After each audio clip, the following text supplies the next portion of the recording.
Walters is open late and a great spot to watch the final rounds of the NBA and Stanley Cup playoffs. Walters Sports Bar and Restaurant is located just across the street from Nationals Park.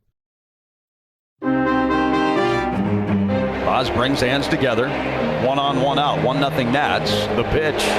Lile drives one high in the air to right field. O'Neill is going back. He's at the warning track. Right in front of the wall. It is out of here. Daylen Lile homers to right field. He remains red hot. 3-0 Nationals on Lyle's 7th homer of the season. Feeling pretty good right now. Just everything I'm doing before the game to prepare for it, and then just going out there, not thinking about anything, just going to play, having fun.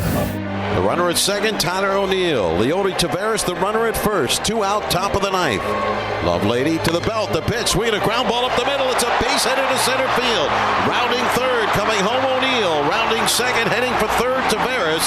It's now the Nationals 3, the Orioles 2, with a tying run now. Taveras at third base. The bases are loaded. He comes set. 1 ball, 2 strikes. The pitch. Half swing. He went too far. A swing and a miss. He struck him out.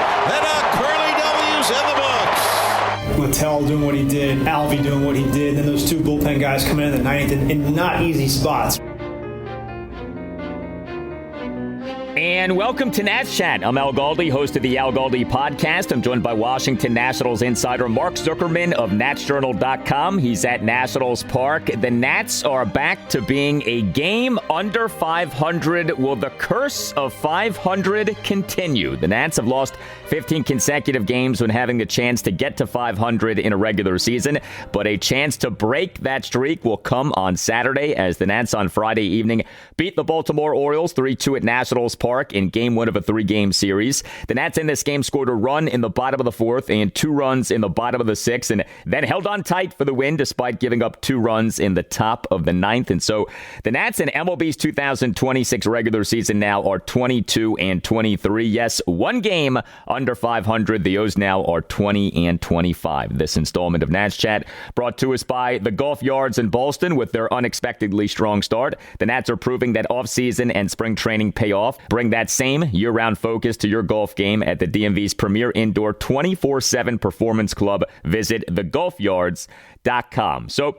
we on Friday evening at Nationals Park had the debut of the Nats' new team dog, Natty, who is an 8-week-old golden retriever and Labrador retriever mix. His name was selected via a fan vote this past March. The name Natty, in case you're curious, chosen over Cherry, Monty, and Tater. And also at Nationals Park on Friday evening was a promotion in honor of Friday being Hot Dog Day. Bottom line, the official attendance for this game was tremendous, 38,912. Those in attendance saw Daylen Lile have another good game, homer, double, single. He's on fire, 4 homers now over the Nats' last 4 games. The Nats pitching in this game very good, including Zack Littell tossing 5 scoreless innings and Andrew Alvarez doing better than his final line of 2 runs in 3 innings suggests. But Mark, the curse of 500 is Saturday, the day on which the curse comes to an end.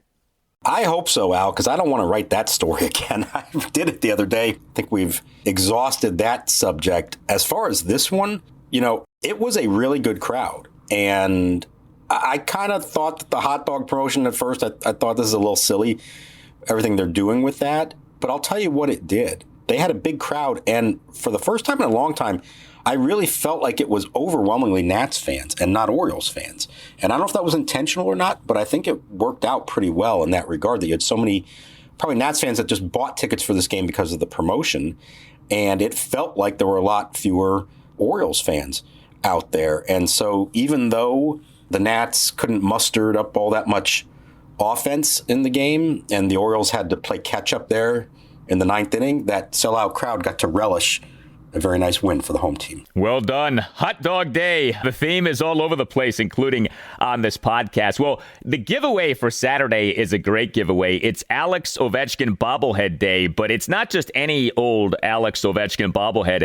It's an Alex Ovechkin bobblehead commemorating him being at a Nats game, the famous game in 2018, to which Ovi and the Caps were in attendance bringing the Stanley Cup, and then the Caps tore up Washington, D.C. that weekend, as we have come to know by now. So these are some creative promotions, and I would think we'll get a good crowd on Saturday. I guess we'll see.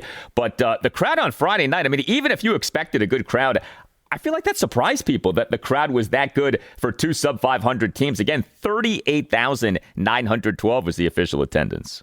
Yeah, and they were into it. Obviously, it was a good game, and that helped, but the crowd was in it all the way to the end. Other than probably that Dodger series, the first one of the season, I don't think we've had anything like that so far this year. And we've talked about how, attendance is down and season ticket base is probably down, and are the fans of this town really all in on this never-ending rebuild, as it feels like? But I do give the Nats some credit here from a marketing standpoint. They've done a pretty good job of coming up with things beyond the actual baseball to sell, to create some decent crowds. And it hasn't been a great 6 weeks to start the year from an attendance standpoint, but it probably hasn't been as bad as I feared it might be. Some of that's obviously the loyalty of the fan base, but I think some of it also is some creative promotions that it's helped give the casual fans a reason to come out here.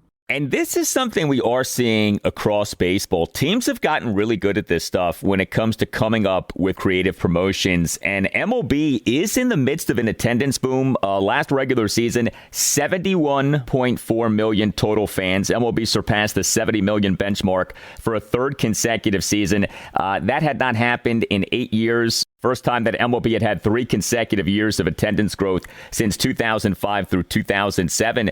You combine that with some very good television ratings news for MLB in recent years, and there are some really good signs about the health of MLB, the popularity of MLB. But again, I go back to, you have 2 sub-500 teams, okay? Forget about the promotions, 2 sub-500 teams, and you get nearly 39,000 people in attendance. You're not getting that at an NBA game between two sub-500 teams. You're not getting that at an NHL game between 2 sub-500 teams. In baseball, you get something like that. Nearly 40,000 people watching 2 losing teams. I mean, you think about it from that standpoint, it says a lot of good things about where MLB is at. It seems like a perfect time for a work stoppage. I don't know you. That just makes total sense to me. Well, and that's part of why I don't buy that we're going to be losing games next season. I don't. I think there's a lot of, fire and brimstone coming from both sides, whether it's on the record or behind the scenes. But I think a lot of it's tough talk. I would be surprised if we actually see ultimately the cancellation of games. We may see the postponement of some games, as we saw a few years ago, but I'd be shocked if these teams actually punt on actual revenue generating regular season games next year. I guess we'll see. I agree with that, and I think there's too much at stake on both sides of that equation, but we'll have plenty of time to talk about that over the winter. We will, absolutely. In the meantime, the Nats pitching in this game on Friday evening ended up being so good, and that was with Zack Littell as the team's starting pitcher. We know the deal with Littell, not exactly having a banner campaign so far, but Littell in this game, easily his best outing so far, 5 scoreless innings. He gave up just 2 hits, which were a double and a single. He issued 2 walks into hit by pitch. He recorded 3 strikeouts. He threw 87 pitches, 49 strikes versus 38 balls. Then we had Andrew Alvarez back as the Nats on Friday afternoon announced having recalled him from AAA Rochester. He officially allowed 2 runs in 3 innings, but he was better than that. 3 scoreless innings with 5 strikeouts, but he began what ended up being a 2-run ninth for the O's by giving up a first-pitch leadoff single by Samuel Basallo to right field and issuing a 4-pitch walk of Tyler O'Neill. And then Nats manager Blake Butera pulled Alvarez from the game. Then things got very interesting. Gus Varland faced 3 batters, got 2 outs, came into the game in the top of the 9th. Runners on first and second, no outs, and the Nats up 3-0. Varland to the first batter he faced issued a 5-pitch walk of pinch hitter Leody Taveras to load the bases with nobody out. Varland then generated a 3-pitch swinging strikeout of Kobe Mayo, then induced a went-out first-pitch RBI sac fly by Jeremiah Jackson to cut the Nats' lead to 3-1. And then Butera pulled Varland from the game, brought in Richard Lovelady. He came into the game, top of the 9th, runners on first and second, 2 outs, Nats up 3-1. Lovelady to the first batter he faced gave up a 2-out RBI single by Gunnar Henderson up the middle Little to cut the Nats lead to 3-2. Lovelady, to the second batter he faced, issued a 2-out 5-pitch walk of Taylor Ward to load the bases, but then Lovelady generated a swinging strikeout of all people, Adley Rutschman, the guy who has been by far the Orioles' best hitter this season, to end the game and get the save. This was quite the adventure in terms of Nats pitching. Some really good stuff from Zack Littell and Andrew Alvarez, and then Varland and Lovelady finding a way to close out the game. You know, it looked like it was going to be such a nice, simple win for them, with Littell going 5 and Alvarez going 4 and no need to even consider anything else. And that was actually what Blake Butera was prepared to do. He saw how Alvarez was cruising along. His pitch count was fine. He was 43 after 3 innings. He's stretched out as a starter at AAA, so there was no reason that he couldn't stay in. So he gave him the chance to take the mound of the ninth. But as soon as you give up the leadoff single and then a 4-pitch walk, the tying run is at the plate, you feel compelled to make the move and go to an actual high-leverage reliever. Now, Varland was, hit or miss. That opening walk, again, hurt things. And then you get to Gunnar Henderson. And I found this fascinating. You can stick with Varland and say he's the closest thing we have to a closer right now. He's had some success in that role. We're 1 out away. Let's just stick with him and finish that out. But he went with the percentages and went with the lefty in Lovelady. Now, that backfired because he gives up the RBI single and then the walk. And you're thinking, did Butera overmanage this in some way by not just trusting the right-hander, no matter who he was facing, not worrying about the lefty-righty platoons and all that? And then what does Lovelady do? He gets, as you said, Rutschman batting right-handed at that time for the final out. This is one of those great, process versus results question. The results, it all worked out. The process, I don't know if it was right or not, but it did work in the end. And it just continues to show us that they will do whatever they need to do with whoever they need to do it out of the bullpen to try to close out games. And it may not always be pretty, but they've actually gotten the job done more than not over the last several weeks, asking all kinds of different guys to do different things. Richard Lovelady is certainly not your classic major league closer, but when push came to shove and there was no more room for error at that point with the bases loaded, he got the job done and it worked out. So results over process, I guess, in this one, right? Yeah, I don't mind the process. Henderson historically is not good against left-handed pitching, so to do as Butera did made some sense. And, Varland, like you said, he can be good, he can be not so good, and in this game, we saw a little bit of both. It just was so wild how that ninth inning went, because it started out with all this optimism of, wow, Andrew Alvarez is killing it, and then just a few minutes later, because the inning moved quickly, all of a sudden, the Nats were on their second pitching change in the inning, and the Nats are on the brink of blowing this 3-0 ninth inning lead. So just a lot of swings and emotions in that inning. I like how fired up Lovelady gets. He got so pumped up at the end of that game. We've seen him do that a few times now. Hey Nats Chat, time to tell you about today's episode sponsor, the Golf Yards, coming soon to Ballston.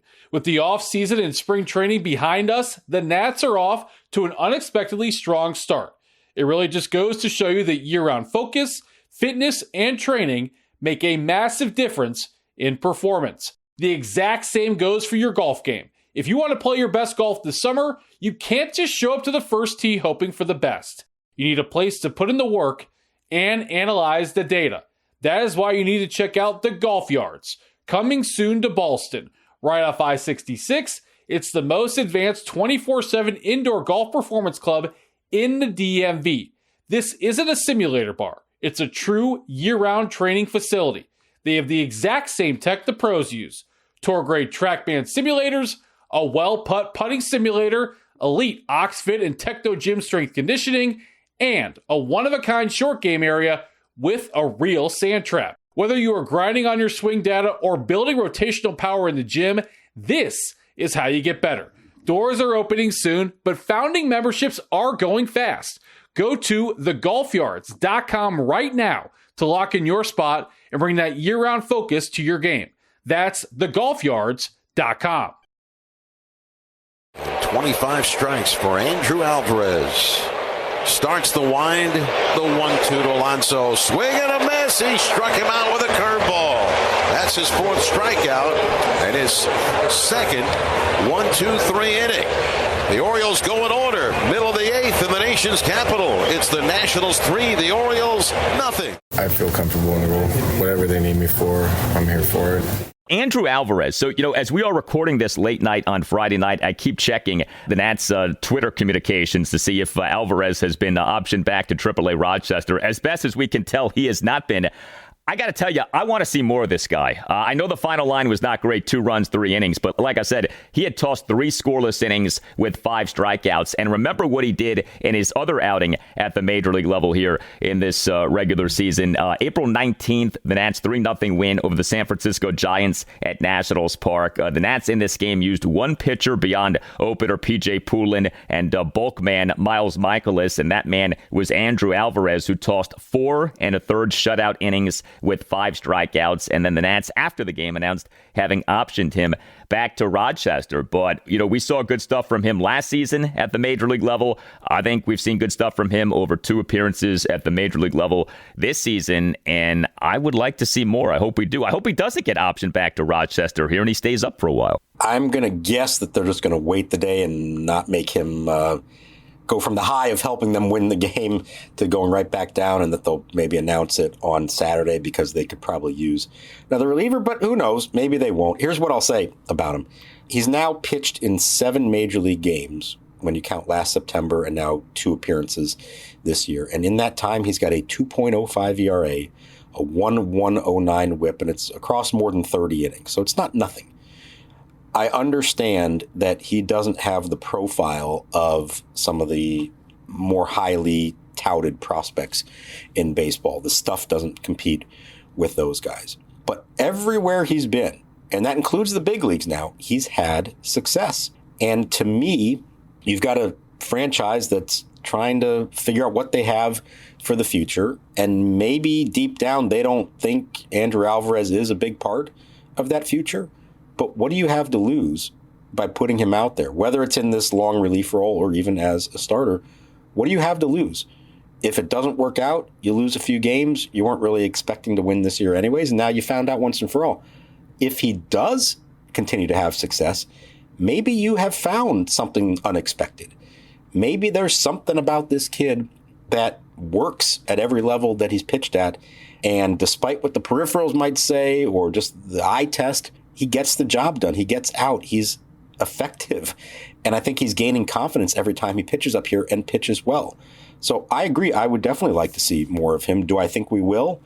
Probably not yet. It's probably going to be these similar situations where he gets called up if they need him for a specific game. But at some point, I'd just kind of like to know, is Andrew Alvarez have a chance to be for real or not? And the only way you find that out is by putting him out there. Yeah, and, whatever you want to say about his stuff, he's striking guys out. You look at what he's done so far at the major league level, 7 games, including 5 starts. He has 30 strikeouts in 30 2/3 innings. That plays, so whether the stuff is electric or not, I don't know, but the strikeout rate's pretty darn good when you look at the sample size that we have. What'd you think of Zack Littell, 5 shutout innings in this game? What was different for him? So a few things that stood out there. Number one, he threw his fastball way more than he had previously, or certainly what his average was for the year. He threw 43% four-seam fastballs. His season average was 25%, so that went way up. And the velocity was up, too. It's not a lot, but it's a mile an hour from 91 to 92. And that may not sound like a lot. In the big leagues, 1 mile an hour can make a big difference, even though that may not seem like that big a deal. So he said that he kind of had this epiphany and said, I'm just going back to what I've done for the last 3 years. Here's my fastball. I'm going to trust that I can throw it where I want to and get hitters out and not try to nibble around the edges as much. And you saw the performance. This was his best of the year. Now, I will say, if you watched this game, and I'm keeping score, and so I keep track of these things, there were 4 flyouts to the warning track, even the base of the wall. He was a few inches away from this being a very different kind of outing. And so I do think you have to not just look at the results, but look at what the quality of contact was. It probably wasn't as dominant as that final pitching line would say. But for him, an important step forward. He's gradually showing that he can be better, just like Miles Michaelis has as well. And you saw, we talked about the 9th inning Butera bringing in the lefty to get Gunnar Henderson. In the fifth inning, he very easily could have pulled Littell at 4 2/3 and brought in Alvarez to face Henderson. And he decided, you know what, Littell's pitching really well here, and I want to show a little bit of faith in him and the veteran to get through that fifth inning. And he let him face Henderson. Henderson hits a rope off the right field wall for a double. Then he comes back and he gets Taylor Ward to end the inning. So a display of faith from Butera towards Littell that maybe we have not seen from him to this point this year. The only other good outing from Littell with the Nats had been on April 6th, a 9-6 Nats win over the St. Louis Cardinals at Nationals Park. Littell in that game, 1 run, 5 innings, 6 strikeouts. Beyond that game and what we had on Friday evening, it has been rough for Littell. There's no question about that. But it is funny that this outing came against the Orioles, because when it comes to Littell and Miles Mikolas, I've thought about a guy who was with the O's last season in Charlie Morton, a veteran like Mikolas and Littell. Morton last season for the O's initially was horrible. So bad, the O's took him out of the rotation. He found his way back into the rotation and was a lot better, so much so that the O's actually ended up trading him, flipping him to Detroit, and got something for him. Now, he didn't do so well for Detroit, but that's not the point here. The idea is the O's were able to fix a veteran pitcher who was reeling, not just struggling, but reeling. And so that's my hope with Mikolas and Littell, that, okay, these guys, especially in the case of Littell, who's shown that he can be halfway decent the last few years, can this guy be fixed? Can the Nats figure out a way to get at least Littell on track? And, we'll see. We still need to see a lot more with both of these guys. But it is encouraging, at least somewhat, that Mikolas has been a bit better here lately. And, we see what we saw from Littell on Friday, and you're like, okay, there is still something there. But as we saw after that outing against the Cardinals weeks ago now, it's one thing to have one good outing. You got to start to pile some one on top of the other. And Littell obviously has not done that yet for the Nats. Sure, the next one will be really important for him if he can keep this going or not, and that should come against the Mets, I believe. I think, though, it does underscore why they don't just dump these guys at the first sign of trouble or second or third sign of trouble after, a month into the season, because they are looking at track record. I think especially in Littell's case of what he's been the last few years, and saying if we just give him some time, we work with him, we might still be able to get something out of him that's useful. And then maybe that does lead to a trade come July. But even if it doesn't, you're not just totally giving up on someone who has had recent success. This isn't long ago success. This is recent, the last 3 seasons. So I understand why you wouldn't just totally give up on him at this point. Now it's incumbent upon him and Mikolas to now make the most of these opportunities and show that they can resemble their former selves. Lately, better signs of that. Nats pitching in this game, nice job against an Orioles lineup that has not been great, but does have some guys who have been going well. Adley Rutschman, as mentioned, has had a good season so far. He in this game 0 for 5, 3 strikeouts. Pete Alonso overall has not been great, but lately has been a lot better. He in this game 0 for 4 with a strikeout. Come support the DC Grays on Monday, May 18th at the annual Cigars and Curveballs fundraiser at 6 p.m. hosted by Tom Lavero. To pre-register, visit dcgrays.com/cigars or show up on the fly on Monday night, May 18th at Shelley's at 6 p.m. Boz looks over the runners and pitches. Swing and a fly ball into shallow right. O'Neill circling in hard. He dives and he made the catch.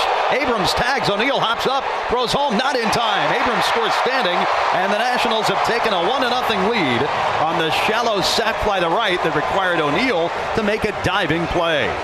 When it came to the Nats offense in this 3-2 win over the O's at Nationals Park on Friday evening, so this was one of those games in which the offense did just enough to win, but the Nats did win. Just 3 runs, just 6 hits, which were a home run, a double, and 4 singles, 0 for 3 with runners in scoring position. The Nats did work 3 walks, and Daylen Lile had 3 of the Nats' 6 hits. He is the Nats starting left fielder and number 5 batter, 3 for 4 with a 2-run homer, a double, and a single. Lile in the Nats' 2-run 6th, a 1-out 2-run homer to right field to put the Nats up 3-0, giving him 4 home runs over the last 4 games. So the great success of Daylen Lile in Ohio carrying over to Washington, D.C. And all of a sudden, Daylen Lile, who had underwhelming numbers, his numbers now are looking very good. His OPS is up to 798. His on-base percentage is up to .335. His slugging percentage is at .463. And now, very easily, you would say, he has been the Nats' third best hitter, right? Abrams and Wood are numbers 1 and 2 in whatever order you want to put them in. But Lile is the clear number 3 in terms of production here. That OPS, just a tick under 800 off this recent surge.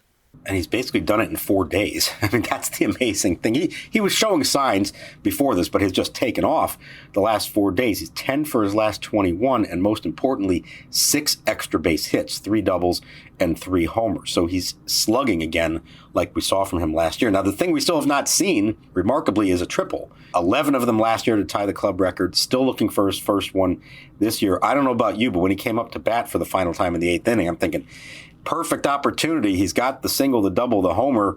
Let's go for the triple, complete the cycle, finally get his first triple of the season. And he hit a weak ground ball to first base, so that did not happen. But that's the only thing he hasn't done well here the last several days. I love the way that he's hitting the ball with authority, hitting it to the gaps, and hitting it over the fence as well. This is as close as we've seen so far to the August-September 2025 version of Daylen Lile. And I think it's important that we do see signs of that. Not that it felt like that was a total mirage. I think we all felt like there was some legitimacy to it. But you like to see it again, as we have here recently, to just underscore the fact that this guy really does have the potential to be a very good major league hitter. Very much so. I mean, the comp we made last September was this was the best September surge for a Nats player since Joey Meneses. And Lyle is not Meneses from a standpoint of where each guy is at in his career. But you did wonder, as he was struggling to begin this season, hey, was there a fluke factor to what happened last September? And, the answer to that may well be no. What's funny about the thing with the triples is, so many times there is a fluke factor with triples. A lot of triples are fluky plays.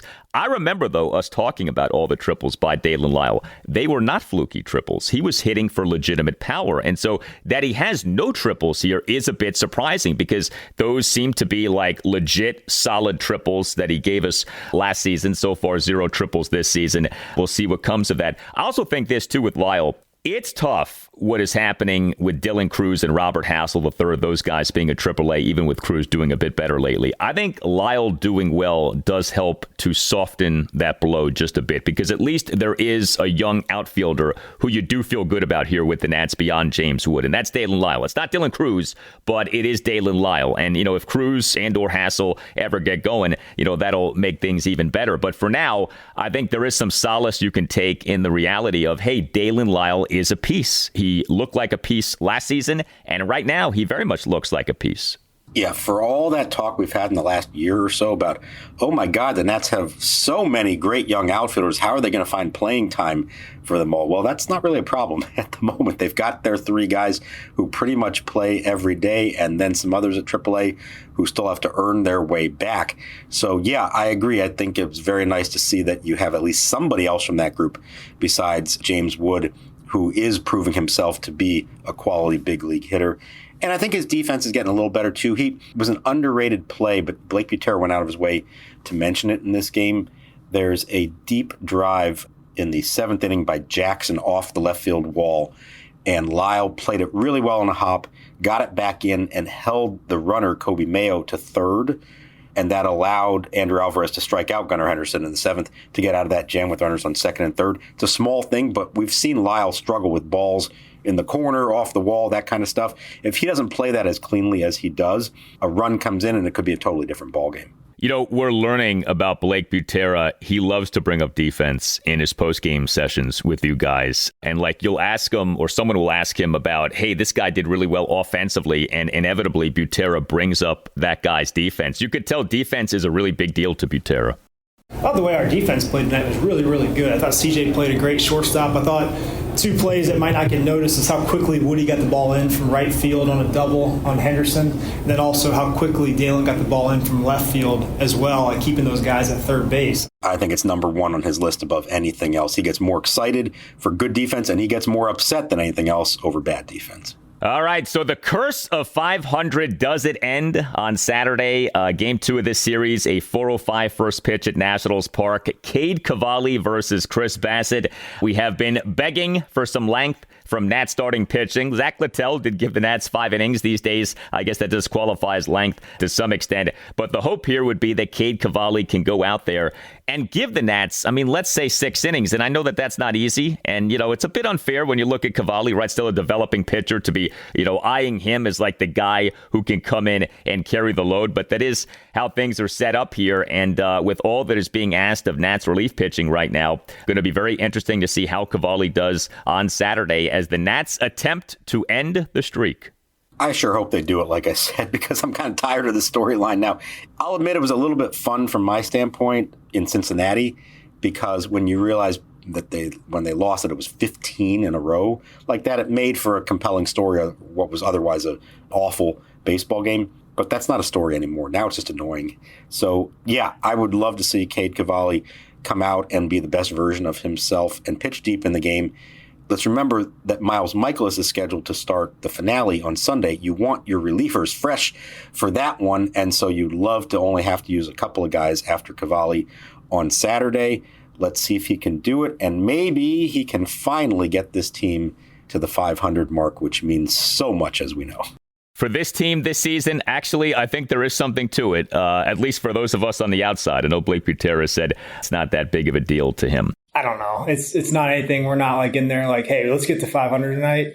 It's just like, hey, let's go play our best baseball. And this installment of Nats Chat brought to us by the Golf Yards in Ballston. With their unexpectedly strong start, the Nats are proving that offseason and spring training pay off. Bring that same year-round focus to your golf game at the DMV's premier indoor 24/7 performance club. Visit thegolfyards.com. All Nationals radio highlights on Nats Chat are courtesy of 106.7 The Fan. For Mark Zuckerman, I'm Al Galdi. We thank you for listening, and we'll talk to you next time on the Nats Chat podcast.